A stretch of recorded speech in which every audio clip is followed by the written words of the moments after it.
Bonsoir et bienvenue dans Pékin Express, l'aventure continue, épisode 4. Allez, c'est parti, on débriefe ensemble cette nouvelle saison de Pékin Express. Désolé, je ne dirai pas le titre, c'est trop compliqué. Bon, cette semaine, c'était l'épisode des Intouchables. Et franchement, c'était assez incroyable comme épisode. Mais juste avant, parce que c'est important aussi de savoir remercier quand on nous tend la main. Et ben voilà, je voulais le faire, c'est important pour moi. J'ai eu la chance de entre guillemets de poster du coup le petit sondage, vous savez un peu mon carnet de route pour ce débrief, pour avoir un peu votre pouls, savoir un peu ce que vous avez ressenti pendant l'épisode sur un groupe Facebook que je d'ailleurs où je suis assez je suis assez régulier là-dessus, j'y vais souvent et ça s'appelle Pékin Express l'aventure continue.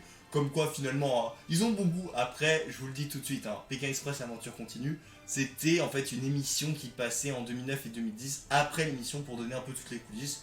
Donc vous avez un peu la genèse du coup de ma chaîne. En tout cas, voilà, en tout cas pardon, pas de ma chaîne, mais de cette émission.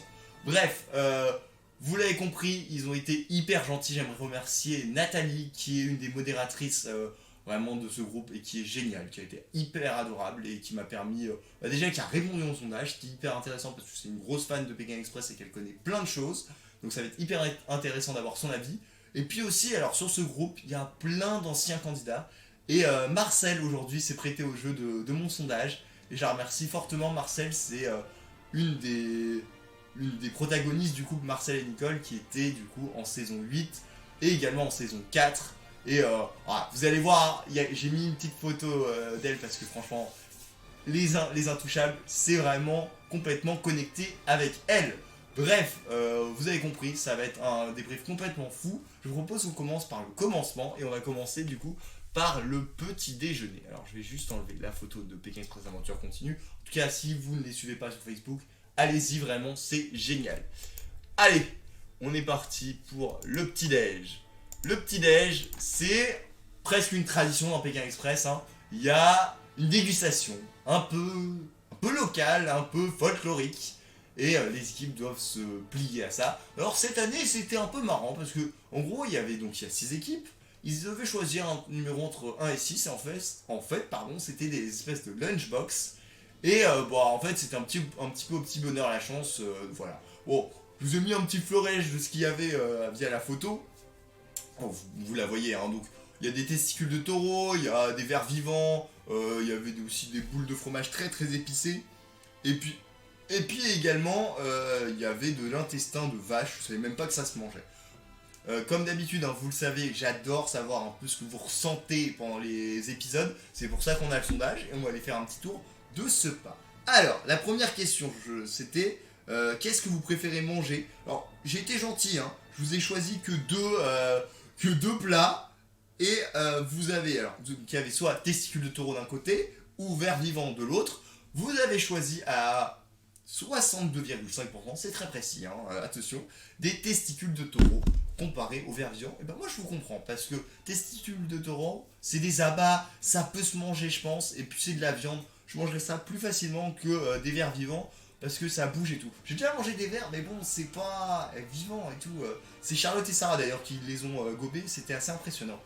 En parlant d'elle, ça tombe bien, parce que en fait, donc l'étape des intouchables, elle est assez simple. En gros, juste avant qu'on vienne à Charlotte et Sarah, parce que c'était un peu rapide là, mon lien, mais c'est pas grave. En gros, donc l'étape des intouchables, c'est simple.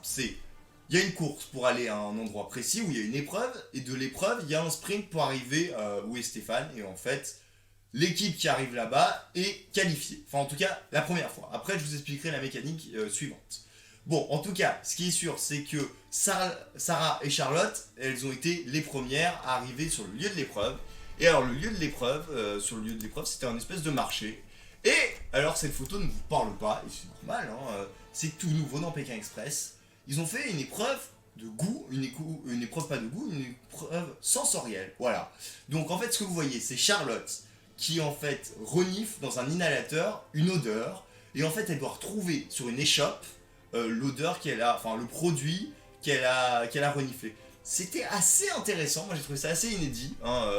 Je pense j'ai une bonne mémoire de Pékin Express, j'ai jamais vu ce genre d'épreuve. Et donc voilà, je vous ai mis une deuxième photo juste au-dessus pour vous montrer en fait ça, c'est ce qu'elle devait trouver. Donc la première fois c'était de l'Armagnac. Et alors, les filles, elles ont eu beaucoup de mal à trouver. Hein. Franchement, elles avaient une belle longueur d'avance parce qu'elles ont mangé très vite finalement leur elles les ont gobées, Mais bon, elles ont pas bien gardé leur avance. Et deux couples les ont rejoints. Alors, je vous propose qu'on les enlève. Maintenant, c'est bon. C'est du coup. Alors, je suis très heureux parce que vous le savez, c'est mes petits chouchous. C'est Jean-Claude et Axel qui les ont rejoints. Et alors, je les avais pas enterrés, mais bon, j'avais mis un petit warning sur elles. Et ben, je me suis peut-être un peu trompé parce que Arlette et Caroline également s'en sont très très bien sortis. Bon, je vous le dis, c'est entre ces deux équipes que c'est réellement joué le sprint pour du coup se qualifier pour la 5e étape, parce que vous l'avez compris. Si la première équipe qui arrivait en première à Stéphane était du coup qualifiée pour la 5e étape. Vous l'avez compris, Sarah et Charlotte, du coup, elles ont mis trop de temps, elles étaient plus dans la course. Et finalement, c'est du coup... Alors attendez, j'adore parce que vous êtes très réactifs souvent sur Facebook, je vais regarder. J'enlève la photo, on va voir si vous trouvez. Et effectivement, je l'ai vu passer, c'est Arlette et Caroline, comme quoi franchement vous êtes hyper rapides, qui ont été qualifiées d'office déjà. Pour la 5e étape, elles deviennent intouchables. Alors attention, intouchable, c'est hyper important d'expliquer, mais juste avant, hop là, voilà, tac. Je vais vous laisser Arlette et Caroline en plein milieu, mais juste avant, quoi, je vous explique tout ce qui est intouchable, je vous propose qu'on réponde à une petite question sur le sondage. C'était la deuxième épreuve est une épreuve sensorielle. C'est inédit, j'adore, c'était la première réponse. Bof, pas fan, c'était la deuxième réponse. Et ben, vous êtes 89% à dire que vous êtes vraiment fan de cette idée. Voilà, c'était bien cool. Et bof, pas fan, 11%. Donc, ouais, vous avez bien kiffé cette idée et je vous comprends. Bon, revenons aux intouchables. Donc, Arlette et Caroline sont intouchables. Et ça, bravo à elles, parce que vraiment, c'est un peu détente. Mais c'est une étape stratégique. Car en effet, les intouchables... Et alors, j'en ai parlé en tout début, mais j'aimerais associer les intouchables avec Marcel et Nicole, qui, pour moi, sont le symbole même des intouchables. Alors, je vous montre ça. Je vais vous expliquer pourquoi cette photo. Ok, donc là, vous voyez Marcel et Nicole. Et ici, le bus des intouchables qui va arriver incessamment sous peu. Voici. Voilà. Alors, donc... En bas, vous voyez une photo de Marcel et Nicole en saison 8 qui était intouchable. Donc, leur rôle est simple. À chaque sprint, donc vous avez compris, épreuve, puis après il y a un sprint. Quand les deux équipes qui arrivent à Stéphane, c'est pas la première équipe qui est qualifiée. Non, non, c'est les intouchables. Donc, les personnes qui sont dans le véhicule, enfin dans le bus, qui choisissent qui est qualifié avec eux et du coup qui prend le bus, etc. Et en fait, au fur et à mesure, il y a de plus en plus d'intouchables et ils doivent choisir entre eux, donc c'est toujours plus compliqué, il faut faire un Confucius, etc. Enfin, en tout cas, il faut savoir qui va se qualifier ou pas, et c'est très drôle. Enfin bref, du coup, Marcel et Nicole, pourquoi je les associe à ça? Parce que c'est des vrais roublards de ce coup-là. Bon, vraiment, je le dis en toute sympathie, évidemment. Si Marcel, tu passes par là, vraiment, c'est hyper gentil de ma part, rassure-toi. C'est juste que Marcel et Nicole, elles avaient fait croire qu'elle faisait tirer des papiers et qu'en fait c'était la chance, alors que c'est elle qui choisissait. Du coup, elle se mettait personne à dos et c'était plutôt une bonne technique. Et d'ailleurs, ils ont été assez surpris quand même, je crois, les candidats, et c'était très drôle. Enfin bref, si jamais vous voulez revoir les saisons précédentes, elles sont disponibles souvent sur YouTube ou même sur internet, vraiment n'hésitez pas, c'est un régal. Pour moi, les anciennes saisons, c'est vraiment des pépites et la saison 8 en fait partie. Bref, refermons cette parenthèse avec Marcel et Nicole. Et passons du coup aux intouchables modernes, c'est-à-dire de cette saison. Donc Arlette et Caroline sont qualifiées et elles vont monter dans ce petit bus que vous voyez, qui prennent pas de mine, qui est très sympa et qui va en fait les amener à chaque fois à la fin de l'étape, enfin pas de l'étape, mais en gros de l'épreuve si vous voulez. Il y a l'épreuve et après il y a le sprint. Elles arrivent directement à l'endroit du sprint. Donc voilà, franchement c'était très cool pour elles. Elles ont vécu une étape plutôt pas mal. Mais on en reparlera un tout petit peu plus tard. Ce que j'ai bien aimé, juste avant qu'on reparte, c'est que du coup, voilà, ici, c'est que cet épisode, il se déroulait à Tashkent, et c'était vraiment une très belle ville. Et je pense aussi pour ça que j'ai adoré cet épisode, c'est que il y avait des épreuves hyper cool, moi j'ai trouvé personnellement. Et en plus de ça, on découvrait une ville assez historique, et il y avait un vrai passé. Et la statue que vous voyez devant vous, oui, c'est ça qui est à ma gauche du coup, vous pouvez la voir, c'est en fait le monument du courage, car en 1966, Tashkent a eu un gros tremblement de terre. Et quelques années plus tard, ils ont bâti une statue pour honorer leurs morts et puis que les familles des victimes puissent se recueillir, etc. Franchement, c'est un beau monument et j'ai bien aimé la symbolique, du coup, je voulais vous la partager. Donc voilà. Alors, juste avant qu'on continue, parce que j'adore aussi vraiment prendre un peu vos infos, ce soir, c'est le grand retour des Intouchables. Ça va apporter de la stratégie, j'adore, c'est la première réponse. Trop bien, on va avoir plein d'épreuves, c'est la deuxième réponse. Et enfin, troisième réponse, j'aime pas trop cette règle. Alors déjà, vous adorez tous cette règle. Et vous êtes quand même à 75% d'accord pour dire, franchement, ça va apporter de la stratégie. Vous sentez déjà la stratégie, vous aimez bien ça, et je vous comprends. Et puis alors, en numéro 2, trop bien, vous allez avoir plein d'épreuves. Bah, je vous comprends, je suis plutôt d'accord. Stratégie et épreuve, moi j'adore ça, c'est un cocktail vraiment parfait pour Pékin Express. Bref, alors, bon, deuxième sprint, ils doivent aller dans un espèce de grand centre sportif en plein milieu de Tashkent. Ils vont jouer à un jeu que j'ai associé moi au cécifoot et je vais vous expliquer pourquoi. Alors, c'est pas tout à fait du cécifoot. Alors le cécifoot, pour ceux qui ne savent pas, hein, parce que franchement c'est pas forcément hyper connu, hein, c'est du foot pour les personnes handicapées, pour les aveugles. Et donc en fait, ils ont un gros lot dans le ballon et ils font taper et aussi les poteaux bougent, etc. Enfin bref, ils se repèrent vraiment avec Louis et c'est assez incroyable. Bon, c'est pas tout à fait ça, parce que là en gros, chaque équipe avait, donc en fait le but c'était de marquer un but à l'équipe adverse. Et donc ils étaient par binôme, hein, donc ils devaient attendre l'autre binôme, etc. pour pouvoir jouer. Bref, chaque équipe avait un masque VR, enfin un casque VR sur ses yeux, et avait une petite caméra au-dessus. En fait, ils voyaient, comme vous voyez hein, sur l'image, tout simplement, ils avaient une vue du ciel, et c'est hyper compliqué de savoir réellement où on se situe par rapport à la vidéo et tout. Et c'était vraiment très drôle, franchement j'ai beaucoup ri, et ça m'a fait beaucoup penser, alors... Pardon. Et ça m'a fait beaucoup penser à la vidéo de McFly et Carlito, qui est très très drôle, qui est avec Maison Grise d'ailleurs, si vous ne l'avez pas vu, je vous conseille d'aller la voir, c'est vraiment très sympa. Donc voilà, y a une équipe qui s'en est vraiment très très bien sortie lors de ce petit jeu, hein, moi je vois pas d'autres mots, c'est Lucas et Nicolas qui... les Belges, ils ont été redoutables, ils sont arrivés... en première position, ils ont joué contre Jérémy et Fanny et ils ont été vraiment redoutables. Bon, Lucas et Nicolas sont vite partis, bravo, c'était franchement bravo à eux, hein, ils ont tracé, bravo. Et après, il y a eu un nouveau match, du coup, Jérémy et Fanny devaient attendre que l'équipe arrive, etc. Ils ont joué contre Jean-Claude et Axel. Ils ont gagné assez rapidement grâce à un but de Jérémy qui s'en est même pas rendu compte. C'était très drôle. Hein. Il s'est même pas rendu compte qu'il avait marqué un but, mais bon, voilà, pourquoi pas. Et finalement, après, c'est Axel qui a suivi. Bon, je vous enlève la petite photo du foot pour vous montrer du coup les trois équipes qui sont, entre guillemets, dans le sprint, hein, réellement, parce que les autres, c'était trop lent. Franchement, c'était beaucoup trop lent et elles n'avaient aucune chance de remporter du coup, d'être en ballottage, parce que pour moi c'est vraiment du ballottage, parce que je vous le rappelle, hein, c'est Arlette et Caroline qui choisissent parmi les deux premières équipes qui va du coup se qualifier pour la 5e étape. Bon, je vous le dis tout de suite, ça n'a pas été évident, hein, ça s'est pas joué à grand chose, mais finalement il n'y a que deux équipes qui pouvaient être qualifiées.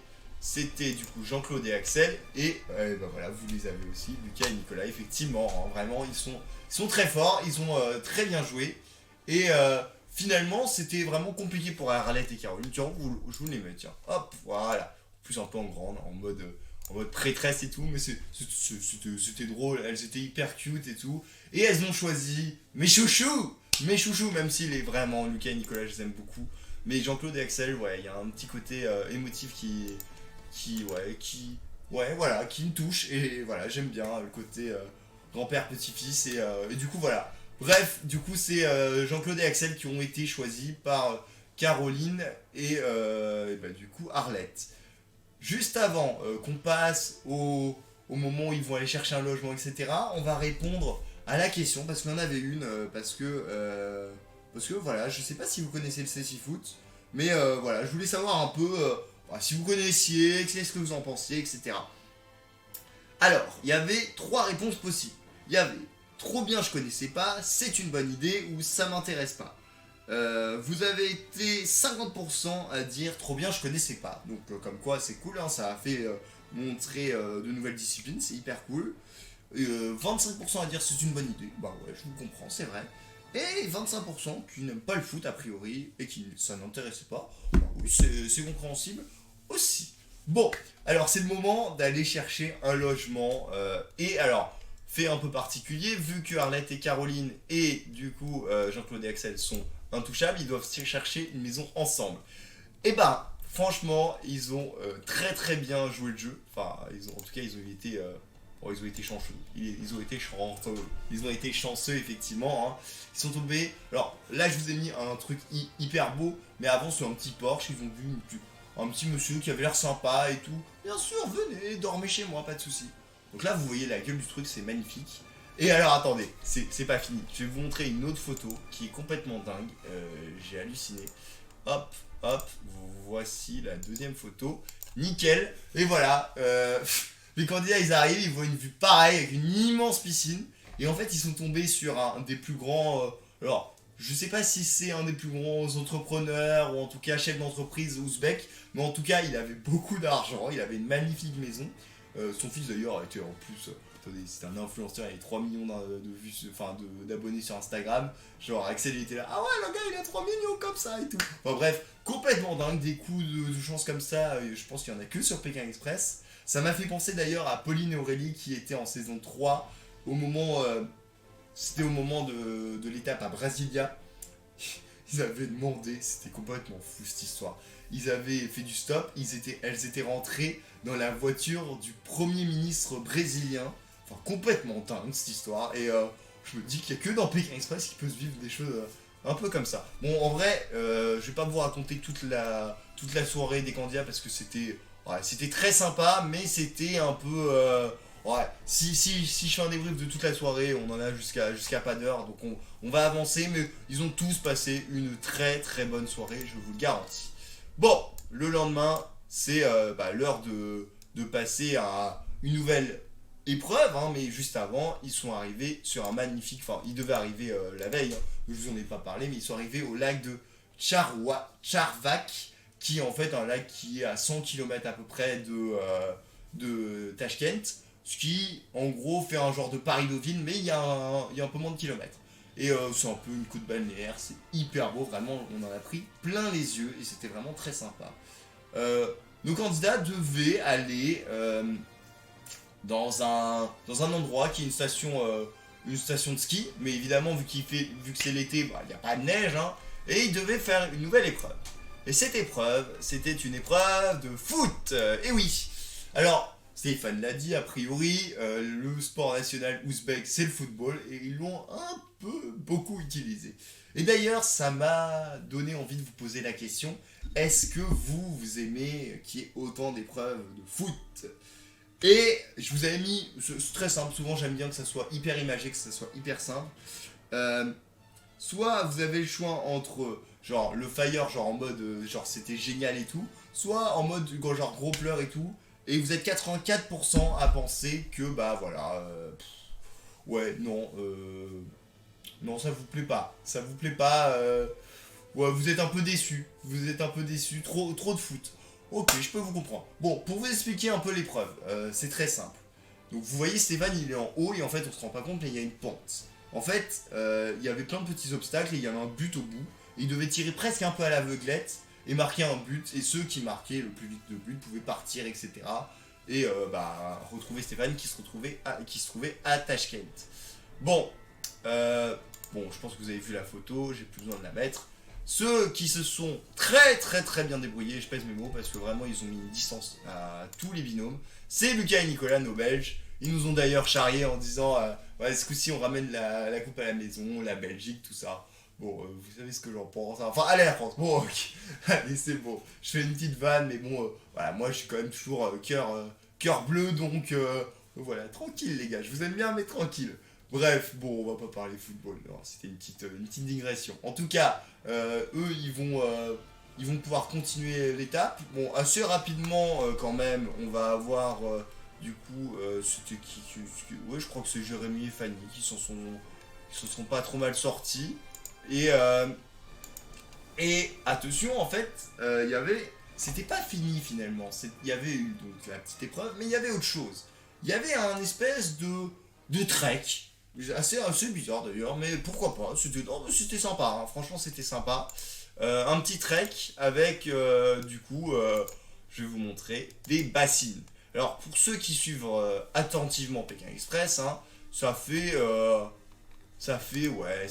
oui, en saison 8, on avait déjà eu ça, avec, voilà, vous le voyez avec Frédéric et Jessica, ils sont sur le mont Taibeksan, et en gros, ils devaient, porter une bassine d'eau, et en ramener le plus possible à la fin du trek. C'était hyper physique, ça avait l'air vraiment très compliqué, et en plus, en Corée du Sud, il faisait hyper froid, donc, ça avait été assez compliqué.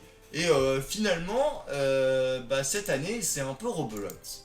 Et donc, voilà. Ouh, elle est un peu petite celle-là, je vous la mets en plus grand. Donc voilà, il devait aussi, parce que juste en dessous en fait de la station, il y avait tout simplement un endroit où il pouvait récupérer de l'eau et il devait porter, hein, évidemment, cette eau jusqu'à Tashkent, donc l'endroit d'arrivée. Sauf que c'était pas du tout près, hein, Tashkent, c'était à plus de 130 km, quelque chose comme ça. Donc ça voulait dire qu'ils allaient se transporter aussi la bassine. Donc il fallait vraiment qu'ils jaugent s'ils voulaient mettre beaucoup ou pas beaucoup. Il y en a qui ont pris beaucoup, d'autres un peu moins. Mais bon, voilà. Ce que je vous propose, c'est parce que je vous ai posé aussi la question, hein, sur le sondage. euh, Est-ce que vous, c'est trop pour vous qu'il y ait il y a de nouveau un trek avec une bassine ou pas, ou est-ce que c'est bien? Enfin voilà, j'avais envie un peu de savoir ça. Et alors, qu'est-ce que vous avez répondu? J'adore savoir ça. Le trek avec une bassine d'eau, voilà les intitulés. Trop bien, il y a de la difficulté, ils l'ont déjà fait en saison 8, dommage. Et ben, vous avez été 75%, y compris Marcel, hein, qui l'a fait en plus en saison 8, comme quoi c'est assez drôle, hein, qu'elle réponde. Et ben, il disait, enfin, vous avez tous dit, hein, vous êtes 75% à dire trop bien, il y a de la difficulté. Bon bah voilà, vous aimez bien la difficulté, il y a quand même 25% qui ont dit un peu dommage de revoir le même gage. Bon, ça peut se comprendre. Après, voilà, peut-être qu'on est un peu tatillon sur l'originalité parfois. Mais bon, non, c'était très sympa quand même. Et en fait, il y a eu vraiment des écarts au niveau du dépassement, etc. Parce que, en fait, les frères belges, ils ont vraiment, genre, mais beaucoup chargé leur bassine, donc ça a été un peu plus lent, etc. Mais, en fait, c'était pas hyper important d'arriver super vite, enfin, de le faire très vite le trek, parce qu'il fallait être au plus tard à 17h, en fait, devant Stéphane, et c'est l'équipe qui rapportait le plus d'eau qui, en fait, tout simplement, était qualifié pour. Enfin, qui était qualifié, non, qui était en balotage pour, du coup, les intouchables. Bon, les quatre équipes sont bien arrivées au niveau de Stéphane avant 17h, même Tariq et Ahmed qui étaient un peu derniers, ils ont arrivé 3 minutes avant le coup de sifflet final, non, mais avant 17h. Et du coup, ils ont pu tous faire donc la pesée de leur bassine. Et je vous le dis, il y a eu des gros écarts. Bon, déjà les premiers, incontestables, comme quoi vitesse et précipitation, ça fait pas bon ménage. Hein. Eux, ils ont pas fait vitesse et précipitation, ils ont eu raison. Ils ont joué vraiment tranquille, en mode tortue, vous voyez. Et c'est Lucas et Nicolas, effectivement, hein, je l'ai vu en plus. Ouais, c'est ça. Vous êtes hyper réactifs sur Facebook, j'adore. En tout cas, Lucas et Nicolas, ils ont réussi à rapporter 8,6 kilos, hein, soit 8,6 litres. Hein. Ils ont mis des kilos, mais ils auraient pu mettre des litres, je sais pas pourquoi ils ont fait ça. Enfin bref, du coup, ils étaient en balotage pour être choisis par les intouchables. Donc Lucas et Nicolas, ouais, ils étaient cool. Et en deuxième, on avait Jérémy et Fanny qui se sont plutôt assez bien sortis et qui ont ramené 4,6 kilos. Tariq Ahmed, ils ont fait 4 kilos et les filles monégasques, la monarchie monégasque quand même, appelée les Belges, ils ont ramené, je crois, 2,6 kilos, ce qui est déjà pas mal, hein, franchement, mais bon, voilà. En tout cas, maintenant, c'est le moment d'être en balotage pour les intouchables, hein, donc soit c'est Lucas et Nicolas qui sont qualifiés par 5ème étape, soit c'est Jérémy et Fanny. Et ils sont pas d'accord, les intouchables, bon. Et il y en a un qui est buté. Il y en a un qui dit, moi, je vais affirmer mes positions, etc. Et c'est lui. Alors, je vous ai mis de binôme parce que j'ai jamais réussi je les ai pas dissociés. Mais c'est Jean-Claude et Axel. Mais c'est surtout Axel qui a dit, moi, je prends coûte que coûte Lucas et Nicolas. Et Arlette et Caroline ont dit, ok, pas de souci. Enfin, elles ont un peu pesté, enfin pas pesté, mais elles étaient pas d'accord au départ. Elles aimaient bien parce que il y a le côté affect qui joue. Puis Lucas et Nicolas, ils font peur, faut pas se mentir. Hein. Ils sont très très bons, ils remportent 2 étapes, etc. Axel, pour lui, c'était bon, le côté sympathique aussi, mais aussi le côté, voilà, ils gagnent tout, ils sont hyper forts, et c'est sur le mérite qu'ils voulaient jouer. Bon, finalement, c'est bien, du coup, Lucas et Nicolas qui se sont, du coup, qualifiés pour cette nouvelle étape, qui sera l'étape 5, et qui va être aussi incroyable, je vous le dis. En tout cas, Lucas et Nicolas sont qualifiés, ce qui est pas mal pour eux, c'est que, bon, quoi qu'il se passe, ils étaient sûrs de pas aller en duel final, parce qu'ils avaient le pass express. Et le pass express, on le rappelle parce que ça fait longtemps qu'on n'en a pas beaucoup parlé, mais en épisode 1, ils ont récupéré le pass express. Le pass express, c'est un bonus qui vaut de l'or. Hein. Presque un peu comme le dossard vert de Julie et Nathalie en saison 7. C'est un pass qui permet du coup au binôme d'éviter un duel final et directement d'aller en étape suivante. Bon, évidemment, je ne l'ai pas dit, hein, mais il ne faut pas être dernier. Tu peux être avant-dernier, mais pas dernier, sinon c'est sûr que tu fais le duel final. Mais du coup, le dossard vert, ou en tout cas le pass express maintenant, hein, ça s'appelle comme ça, eh ben, ils l'ont pas utilisé vu qu'ils étaient tranquilles, donc ils le gardent. Ils vont vraiment être redoutables, ils vont aller très loin, moi je vous le dis. Ouais, ça va, ils vont aller très loin. Et alors, c'est assez marrant parce que moi je trouve que si finalement c'est un peu les outsiders qui ont bien réussi cette étape, et alors ceux qui ont été un peu moins bons, c'est les favoris, même si là Lucas et Nicolas ont été qualifiés, mais Jérémy et Fanny, Sarah et Charlotte et tout, ça a été compliqué. Bon, je vous le dis, Jérémy et Fanny n'ont pas été choisis pour le duel final parce que c'est Sarah et Charlotte qui sont arrivées en dernière, et elles ont choisi du coup de prendre nos amis, tout bêtement, hein, Tariq et Ahmed, et vous allez voir juste après ce qui s'est passé. Juste avant qu'on parle du duel final, j'aimerais enlever Lucas et Nicolas. Voici ces choses faites. J'avais envie de vous parler du lieu où ils devaient retrouver Stéphane qui était magnifique. Voilà, je vais vous le mettre un tout petit peu plus grand parce qu'il était vraiment très chouette. Il s'appelle Amir Temur. Alors Amir Temur, ou Amir Timur, je crois qu'ils le disent d'ailleurs comme ça. C'est un magnifique musée musée qui retrace un peu tous les arts, tous les arts un peu du coup oriental, hein, ouais, c'est ça. Et oriental, oui, ou orientaux, je sais plus. Bon, bref, il retrace pas mal de choses. Il y a des belles représentations de Coran, etc. Et c'est Tamerlan qui a fondé ce monument. Il est vraiment magnifique. Et c'est aussi pour ça, et je le dis très sincèrement, que j'ai apprécié cette étape parce que, ouais, on a visité des trucs assez sympas et je trouvais que Tashkent c'était une très très belle ville. Donc, ouais, non, franchement, très très content d'avoir découvert tout ça. Donc voilà, je vais regarder, je crois pas qu'on ait loupé de questions. Peut-être que si. Il y en a une qui m'intéresse beaucoup aussi, c'est de savoir, j'adore, mais je pense qu'on la posera à la fin. Ouais, on la posera à la fin, ça sera hyper intéressant. On la posera à la fin, ça sera vraiment hyper intéressant. Tac, tac, tac. Ouais, ça va être bien drôle ça. Ça va être très très drôle. On fera un petit top de ceux que vous présentez pour la victoire. Donc, qui va gagner Pékin Express, mais on en reviendra juste après. Bon, duel final. Alors maintenant, on passe vraiment au duel final. Donc, c'était entre deux équipes, Sarah et Charlotte, assez étonnant. Et Tariq et Ahmed, un peu moins étonnant, mais bon, vraiment, ils ont musclé leur jeu, hein, les garçons, ils sont très forts. Et c'est du coup Charlotte qui s'y est attelée, et c'est Ahmed qui s'y est attelé. Bon, ils partaient donc du musée dont je vous ai parlé, ils devaient aller dans une station de métro qui était assez jolie d'ailleurs, le métro est assez sympa, et ils devaient vendre ce qu'on appelle, alors moi j'espère que je le prononce bien, le baklava. C'est une espèce de petite pâtisserie turque, orientale, voilà, et a priori dans tout l'Orient, voilà, on mange ça, on déguste ça. Bon, ils devaient ramener 100 000 soums. 100 000 soums, je crois que c'est à peu près 10 euros, donc c'est pas énorme. Mais bon, il fallait le faire. Et alors en plus, ils avaient un immense caddie et tout, bref. Bon, ça a été un gros mano à mano entre les deux. Mais bon, ils se sont vraiment bien débrouillés à tel point que tous les deux, ils avaient plus d'argent que ce qu'il fallait, ce qui était demandé. Donc bravo à eux. Et il y a eu un vrai sprint pour rentrer.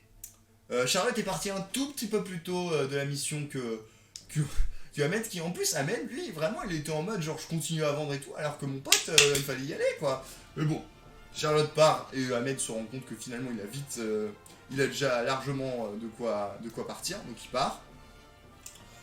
Charlotte part quelques minutes avant, mais elle part avec une route où il y a des bouchons, c'est vraiment tout droit, mais bon, c'est peut-être pas le bon trajet. Et par contre, lui, Ahmed, il va prendre une petite route un peu dérobée, mais il y aura moins de monde.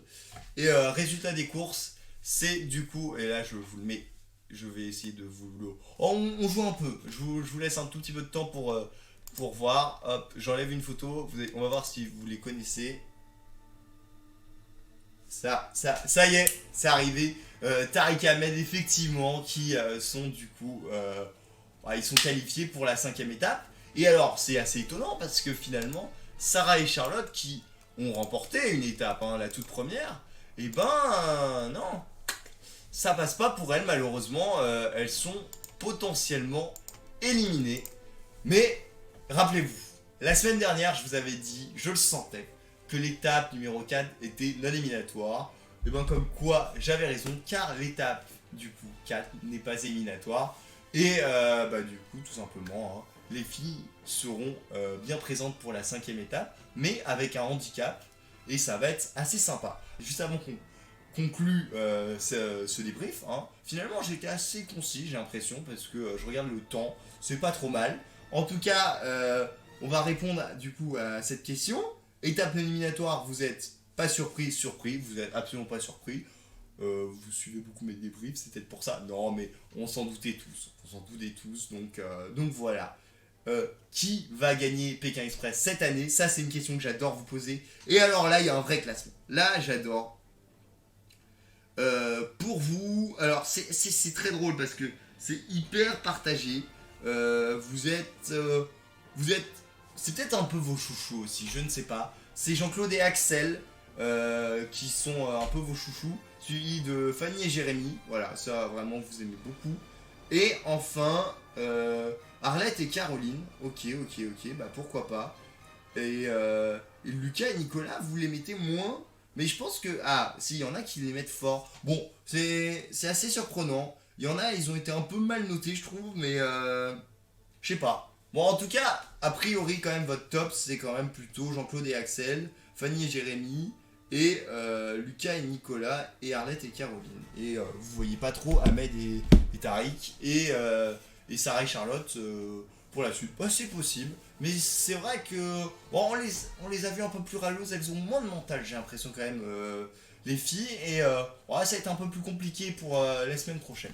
Et alors, en parlant de la semaine prochaine, parce qu'en plus elles vont avoir un magnifique handicap, hein, donc ça va pas être évident. Mais la semaine prochaine, on aura une belle étape. Hein, alors, tac, où est-ce qu'elles sont? Voilà, elles sont ici. Tiens, je vais mettre en grand comme ça. Un peu comme les DS, elles sont jolies en plus, vous savez, j'ai un petit crush avec elles. Bon, bref. En tout cas, ouais, franchement, ça va pas être évident parce que finalement, la semaine prochaine, il y a handicap, et puis il y a aussi le retour, et ouais, du drapeau rouge, ça va être hyper sympa. En plus de ça, cette étape, on l'a un peu vue pour ceux qui suivent un peu YouTube. Il y a Thibaut InShape et JugeFit4 qui l'ont fait un peu en avant-première sur leur chaîne YouTube. Donc c'est hyper sympa, on a un peu découvert les happenings, etc. Et ça va être très beau avec une arrivée à Samarcande. Et je vous le dis, Samarcande, je pense que vous allez vous en souvenir assez longtemps. Parce que ça a l'air d'être un lieu absolument incroyable d'Ouzbékistan. Et je pense que c'est la dernière étape en plus en Ouzbékistan. Donc, ouais. Les amis, ouais, attachez bien vos ceintures. Et puis en plus de ça, il va se passer plein de choses. Donc j'ai vraiment hâte d'être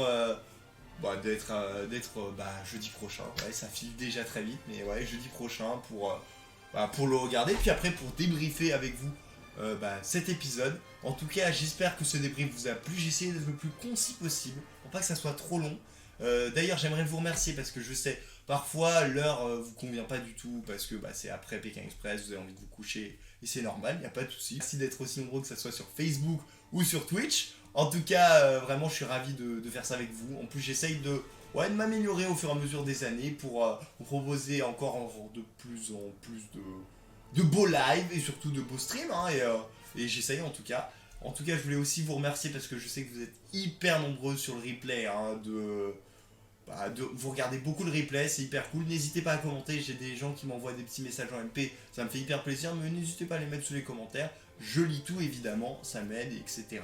Et puis voilà. Si vous venez de regarder le replay, bah merci beaucoup, hein, et vraiment, n'hésitez pas, petit commentaire, machin. Et puis je vous mets aussi en bas hein, le sondage, parce que je sais qu'il y en a qui ont répondu après avoir regardé le replay, ça vous a plu. Bah parfait, je vous remets encore une fois le sondage, comme ça vous pouvez aussi donner votre avis. J'ai très envie de savoir un peu le pouls de ce que vous avez senti pendant cet épisode, même après le débrief, c'est toujours hyper intéressant. Ben voilà, écoutez, j'espère que ça vous a plu. Prenez soin de vous, passez évidemment une très bonne fin de semaine et on se retrouve très très prochainement pour un nouveau Pékin Express. Salut!